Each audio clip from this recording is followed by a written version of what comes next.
It's Sunday, March 17th, 2024 in Cape Coral, Florida, and it's the first real night of spring break.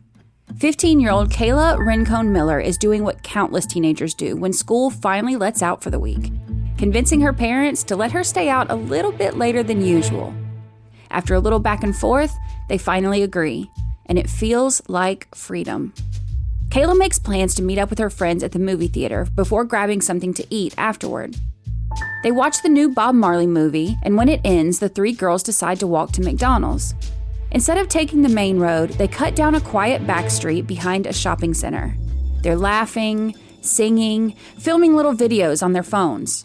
At one point, they jokingly tell Kayla to pretend that the sidewalk is her own personal runway, cheering her on as she playfully struts beneath the glow of the street lights.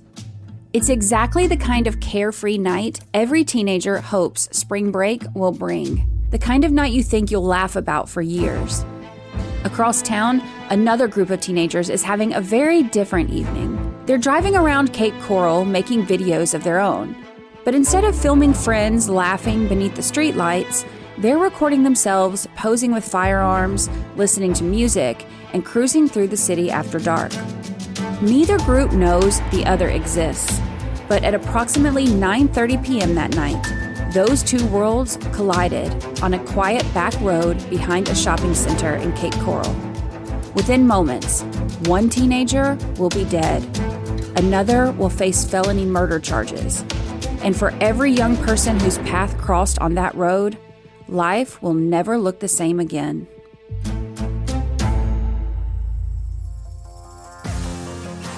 This is the 13th Juror podcast, where we unravel complex court cases, investigations, and true crime stories, from high-profile trials to the mysteries that still leave questions unanswered.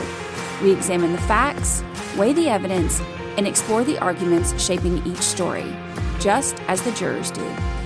I'm your host, Brandy Churchwell. Today's episode is the teen movie night murder, Florida versus Thomas Stein.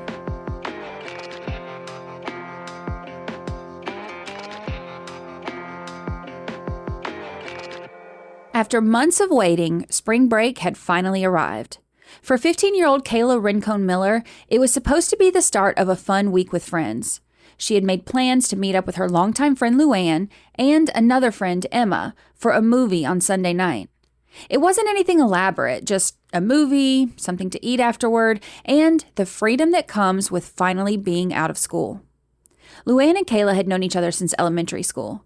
Emma had become friends with Luann a few years earlier and had only met Kayla a couple of times before that night. But that didn't matter. They were teenagers on spring break, excited to spend the evening together. Emma got ready at Luann's house, where the two did their makeup before Luann's older brother drove them to the theater. Kayla met them there a few minutes later. Like most teenagers, they were working with a pretty limited budget. Between the three of them, they barely had enough for the night.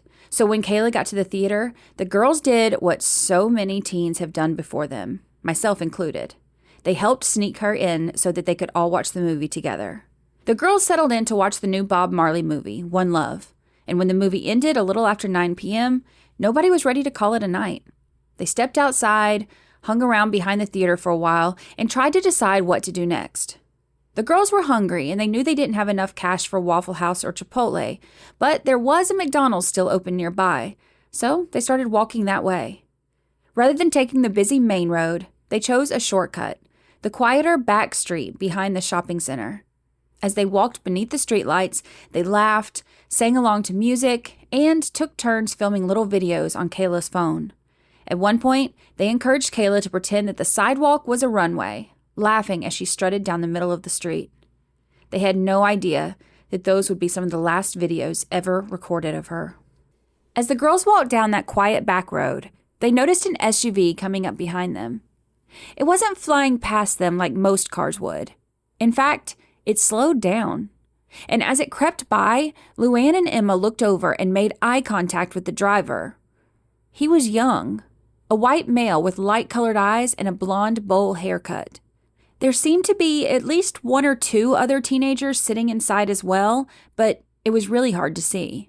But still, in that moment, nothing about it seemed all that unusual. They figured it was just a group of boys checking them out.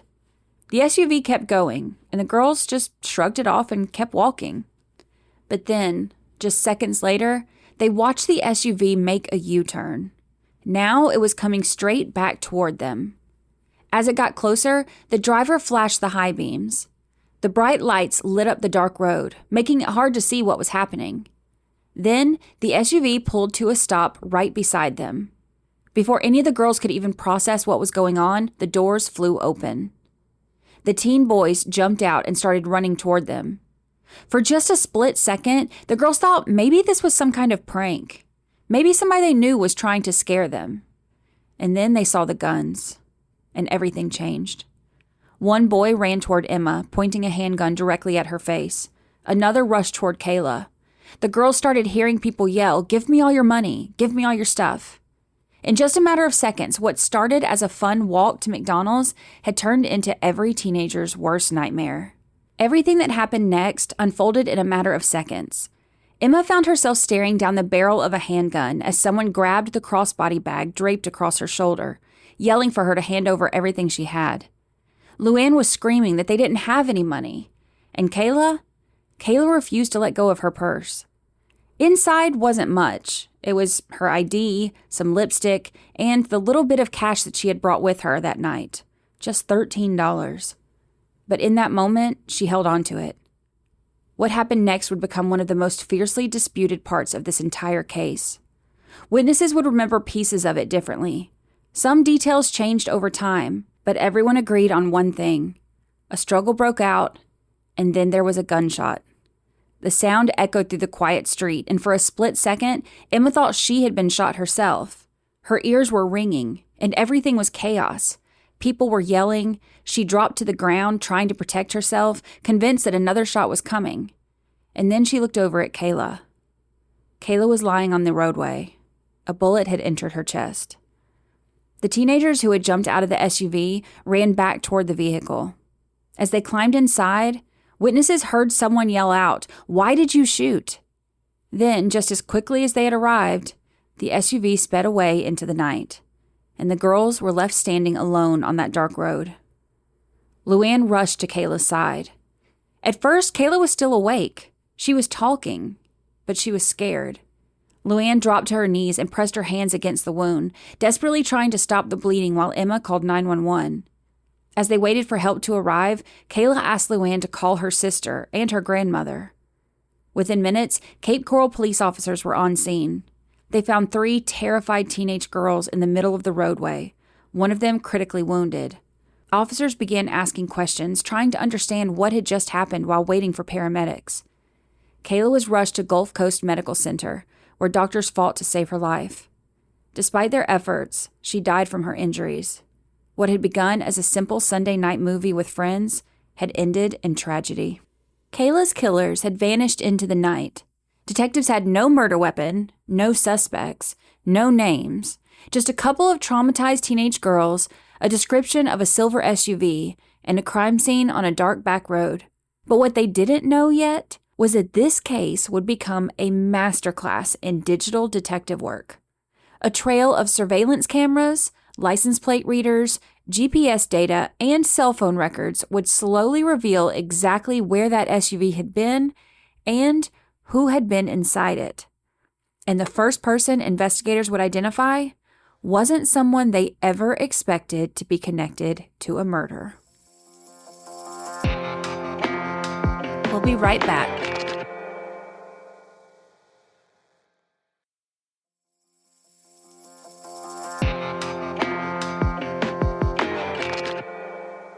Back at the scene, investigators were already racing to answer the biggest question of the night. Who did this? At that point, they had almost nothing to go on. The girls were understandably terrified. They had just lived through the most traumatic experience of their lives. They were crying, shaking, trying to make sense of something that had unfolded in less than a minute. As officers began separating the girls and taking their statements, they quickly realized that no 2 recollections were exactly alike. But they were able to remember a few key details. They each described a silver SUV that had slowed down beside them, made a U-turn, and stopped right in front of them when it came back. They all remembered a young white male with a blonde bowl cut behind the wheel. And they remembered at least one other teenager, a black male, wearing a bright red hoodie. But when it came to exactly how many people got out of the SUV, who ran toward which girl, and where everyone was standing when the gun went off, their memories weren't identical. And honestly, that's not unusual. High-stress events often leave people remembering different pieces of the same moment. Detectives knew they couldn't solve this case on eyewitness testimony alone. They needed something that couldn't forget. So they started looking for cameras. Investigators went door to door through the shopping center, asking businesses if their surveillance systems had captured anything from that night. And most of them, unfortunately, didn't. But then they caught a break. A nearby thrift store had security cameras pointed toward the road where the girls had been walking. When detectives pulled up the footage, they saw exactly what the girls had described. A silver SUV slowly drove past the three girls. A few moments later, it turned into the shopping plaza, used the parking lot to make a U-turn, and headed right back toward them. The camera didn't capture the shooting itself, but at 9:33 p.m., its microphone captured something almost just as important. The sound of it. A single gunshot. Another nearby business captured what happened next. The same silver SUV speeding away from the area just moments later. Now detectives had something tangible. They knew what the vehicle looked like. Sergeant Alan Precy began slowing the footage down frame by frame, studying the SUV's shape, headlights, the body lines, everything until he was confident that they were looking for a newer model silver Nissan Pathfinder. Now, that might not sound like much, but it was enough because Cape Coral Police had access to an automated license plate reader system called Vigilant. Cameras positioned throughout the city photographed passing license plates, creating a searchable database of vehicles moving through the area. Detectives entered everything they knew. The make and model, which was Nissan Pathfinder, and the time frame surrounding the shooting. The search returned just one vehicle that matched. One silver Nissan Pathfinder had been captured traveling through the area that night. But when detectives ran the tag, it didn't come back to a murder suspect. It came back to Hertz. The Pathfinder had been rented. Detectives immediately contacted the rental company, obtained the rental agreement, and learned who had checked out the SUV. The name on the contract was Jessica Stein. At first, that didn't really seem to fit, because the eyewitnesses had described a young blonde male behind the wheel, not an adult woman. But detectives weren't finished, because when they started looking into Jessica Stein, they discovered someone else living at her address. Jessica Stein lived in North Fort Myers with 5 of her children. One of them was her 16-year-old son, Thomas. Tom Stein immediately caught the attention of investigators. The teenage girls had all described the driver as a young white male with blonde hair and light-colored eyes, a description that matched Tom's driver's license photo. Detectives now had someone they wanted to know a lot more about. The investigation quickly widened. Detectives began collecting surveillance video, obtaining search warrants for phone records, and digging into Tom's social media and digital footprint. And as they did, another teenager's name kept surfacing, Jaden Fernandez. Investigators learned that Jaden had spent much of that Sunday with the Stein family. The group had gone to Venice Beach together before returning home later that afternoon, and at first, detectives weren't sure whether Jaden had also been involved in the shooting. He was an initial suspect. But when detectives brought Jaden in for an interview, his mother came in with him. She insisted that her son had been home that night. Their family used Life 360 to track each other's locations, and they had security cameras around the house. She told detectives Jaden had not gone back out after he got back from the beach with Thomas. Rather than simply accepting that explanation, investigators verified it. They checked the location data from his phone, reviewed the family's surveillance cameras, and compared everything with the timeline they were building. And it all matched. Jaden had not been at the scene when Kayla was shot.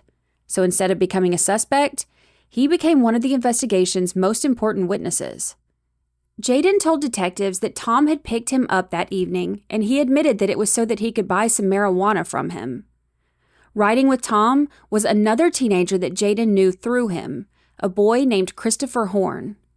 That was the first time investigators had heard Chris's name. Jaden even helped identify him through social media, giving detectives another piece of the puzzle and another person to investigate. From there, the digital evidence began confirming what Jaden had told them. Detectives found text messages showing that Chris had sent Tom his address just before 8 p.m. that evening. They also located Ring camera footage from Chris's neighborhood, and the video showed the silver Nissan Pathfinder pulling into the street. Moments later, a teenager ran from the house, climbed into the SUV, and the vehicle drove away. Investigators believed that that teenager was Chris Horn. With Tom and Chris now linked together, detectives began layering every piece of digital evidence they had collected. And it was a lot. GPS data from the rental SUV, cell phone records, license plate readers, business surveillance cameras, traffic cameras, cell tower location information. Individually, each piece told only a small part of the story. But together, they created something remarkable.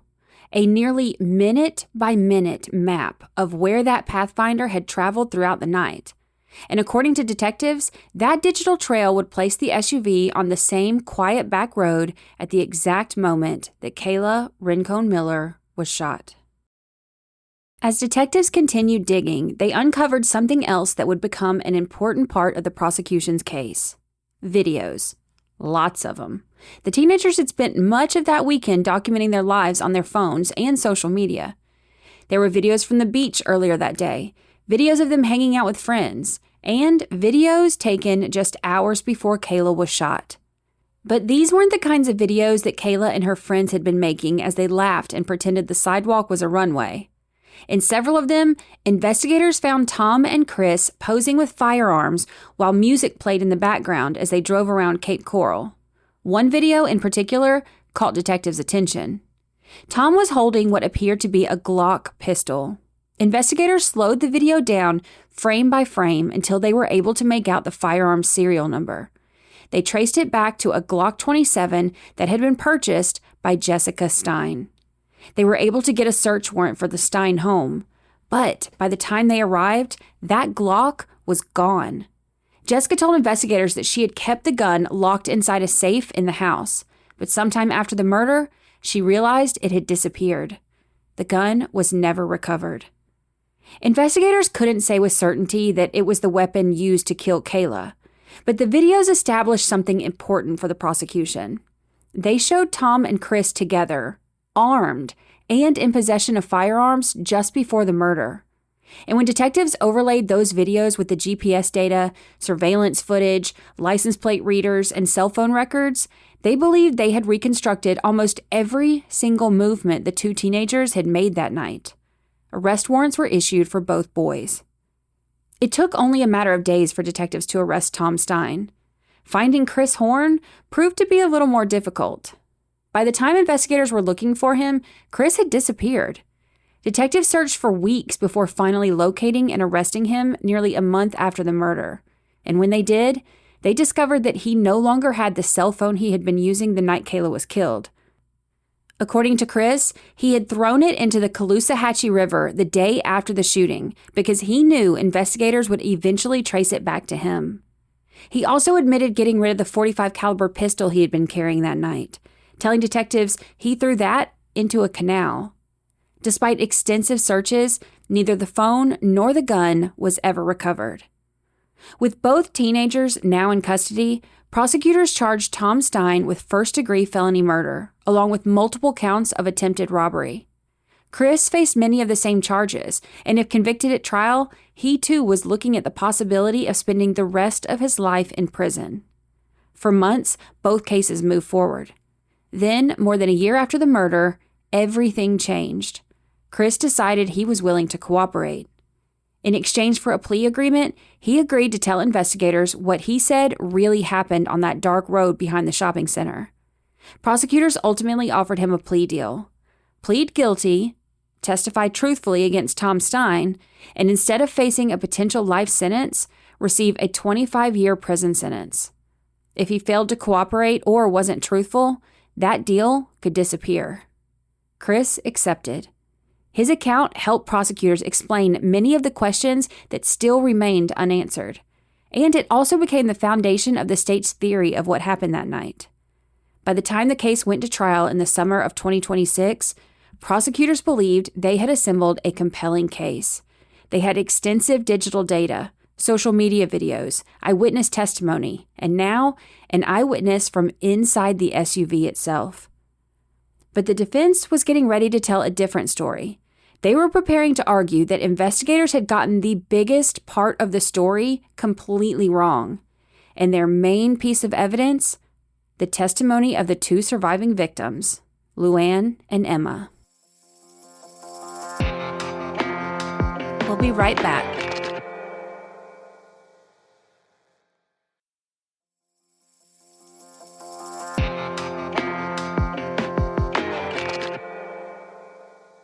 When the trial finally began, prosecutors told jurors this wasn't a random shooting or an accident that spiraled out of control. They argued that this was a robbery from the very beginning, and under Florida law, that mattered. Their theory was that Tom Stein and Chris Horn had spent the evening looking for someone to rob. According to Chris, the pair had initially driven through neighborhoods, checking parked cars to see if any had been left unlocked. They were hoping to steal money or weed or whatever they could find from any of these unlocked cars. At one point, he said Tom suggested robbing someone using an ATM at a nearby bank, but then changed his mind after noticing surveillance cameras pointed toward the ATM machines. Eventually, Chris testified, they ended up near the Marquee Cinemas, where they spotted 3 teenage girls walking alone down a dark back road. Chris told the jury that Tom decided that those girls would be their target. According to his testimony, Tom had access to 2 guns that night, both of which had been seen in the videos.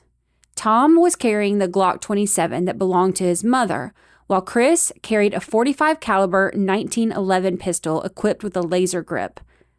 He said that gun also came from Tom.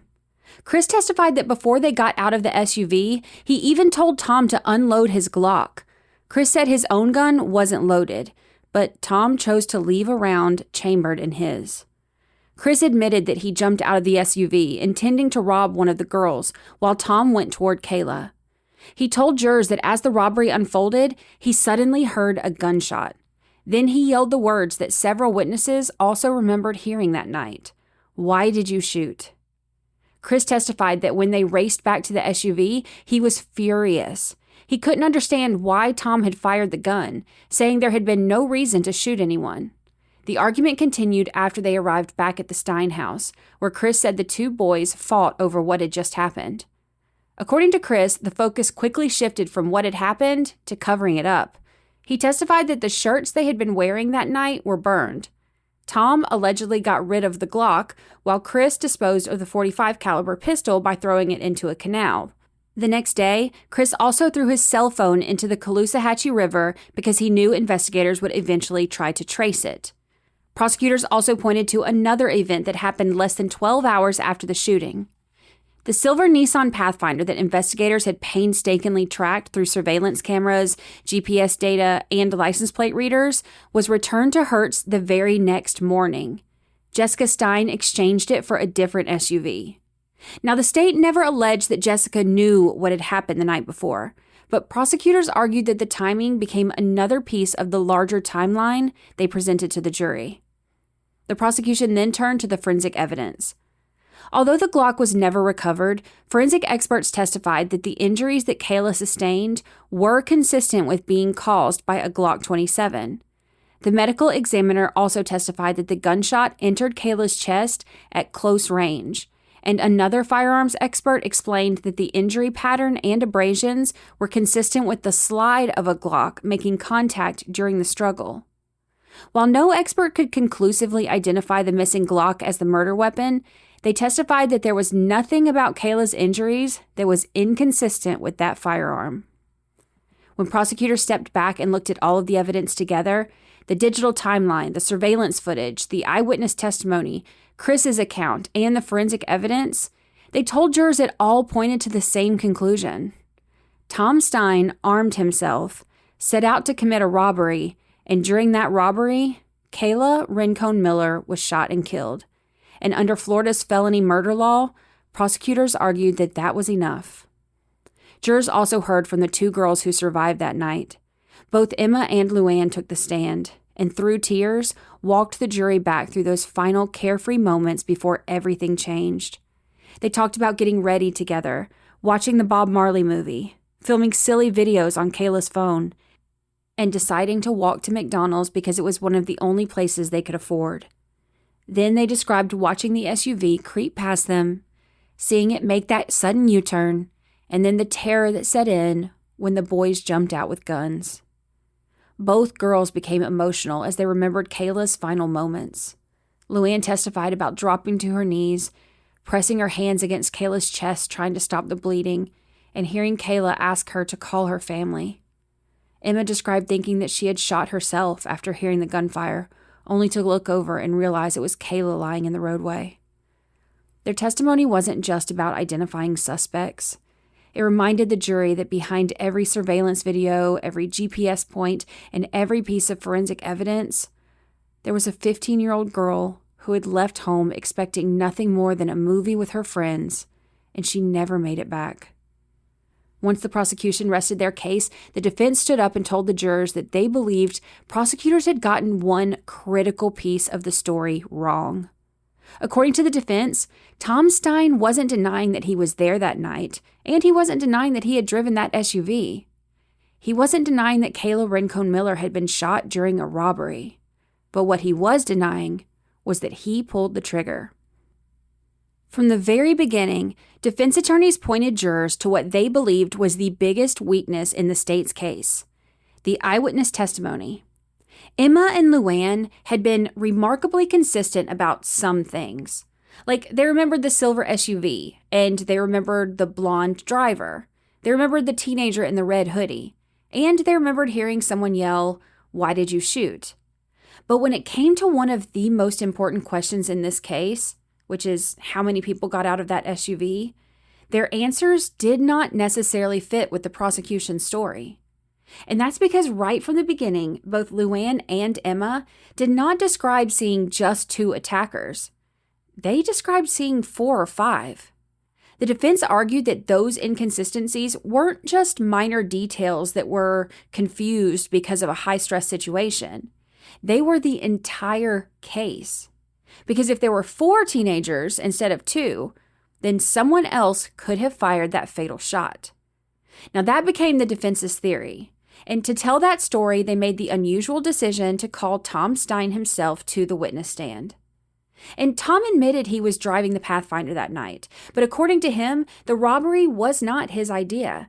He testified that after dropping Jaden Fernandez off, Chris suggested that they go meet up with a couple of his friends. Tom said that he didn't know the 2 boys personally. He only knew them by the names JD and Trey.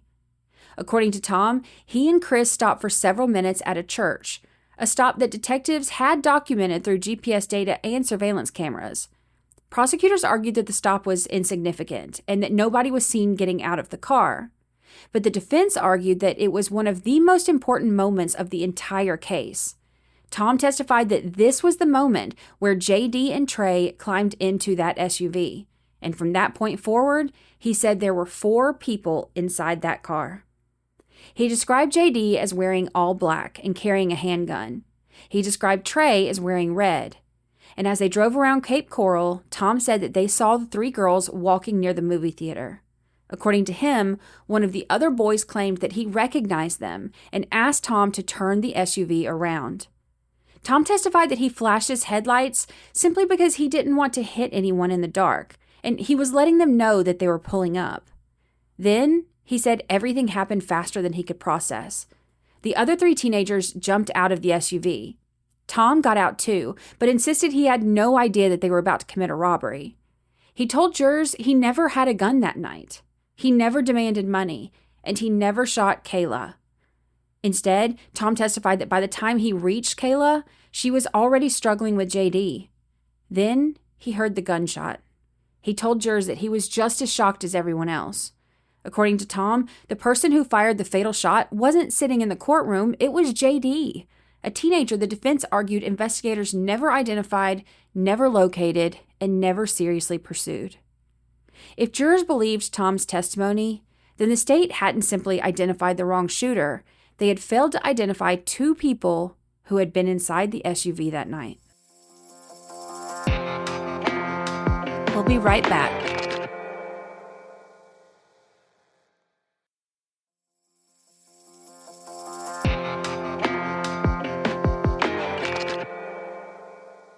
After hearing days of testimony, reviewing the surveillance footage, listening to experts, and weighing two very different versions of what happened on that dark road in Cape Coral, the case was finally in the jury's hands. The jurors deliberated for roughly 4 hours before returning to the courtroom. One by one, the verdicts were read. Guilty of first-degree felony murder. Guilty of attempted robbery with a firearm. Guilty on all counts. Although the jury found Tom Stein guilty of felony murder, they also made several special findings on the verdict form. They concluded the state had not proven that Tom actually fired the fatal shot, or that he discharged the weapon that killed Kayla. Instead, the jury found he knowingly participated in the armed robbery, possessed a firearm during the crime, and was therefore legally responsible for Kayla's death under Florida's felony murder law. For Kayla's family, it was the end of more than 2 years of waiting for accountability. For Tom Stein, it was the beginning of a very different future. 2 months later, Tom Stein returned to court for sentencing. Before Judge Nick Thompson imposed the sentence, the courtroom heard emotional victim impact statements from Kayla's loved ones and from the two friends who had survived the robbery. Emma spoke about the bullying and blame she had faced in the aftermath, while Luann described feeling as though she had been trapped in a nightmare she could never wake up from. Tom also addressed the court. He acknowledged that getting behind the wheel that night had been a terrible decision, and he admitted that fleeing the scene had helped the perpetrators escape, while maintaining that he had not intended for anyone to die. Rather than asking the judge for a lighter sentence, he made one final request. He asked if he could hug his family before being taken into custody. Judge Thompson denied that request. He said, "You can say goodbye, but you can't have any physical contact." Tom spoke briefly with his family from where he stood before deputies escorted him away. Judge Thompson then sentenced Tom Stein to life in prison for first-degree felony murder. He also imposed 3 consecutive 15-year sentences for the attempted robbery convictions, adding another 45 years to the sentence. It was a sentence that reflected not only the death of a 15-year-old girl, but the jury's conclusion that participating in an armed robbery carries responsibility for everything that follows, even if another participant ultimately pulls the trigger. When you step back from all the legal arguments, the surveillance videos, the forensic testimony, and the competing stories told in that courtroom, it's easy to forget what this case was really about. It was about kids, a group of teenagers who started spring break expecting nothing more than a movie and some late-night food, and another group of teenagers making decisions that would change the course of all of their lives. In the span of just a few seconds, those two worlds collided, and nothing was ever the same again. Kayla Rincon Miller never got to go home that night. Her family will forever live with the empty chair at birthdays, holidays, and milestones that she should have been there to celebrate. Emma and Luann will always carry the memories of those terrifying moments on that dark road. Tom Stein will spend the rest of his life behind bars, and Chris Horn will spend decades in prison for the role he played. There isn't a happy ending here. No matter how you view the evidence, no matter where you fall on the arguments made at trial, 5 teenagers walked onto that road that night, believing that they had their whole lives ahead of them. One lost her life. The others lost the futures they thought they were going to have. And maybe that's the hardest part of this case. It isn't just a story about crime or punishment. It's a reminder of how quickly a handful of choices made in just a few seconds can alter the course of countless lives forever. My name is Brandy Churchwell, creator and host of the 13th Juror podcast. If you enjoyed this episode, be sure to follow the show on your favorite podcast platform and leave a rating or review. It helps more listeners discover the podcast. And if you know someone who would find this case as fascinating as you did, share this episode with them. For additional episodes, case updates, and more information about the podcast, visit our website at 13thjurorpodcast.com. The evidence has been presented, the arguments have been made, and now comes the same question faced by every juror. What do you believe? Thank you for listening.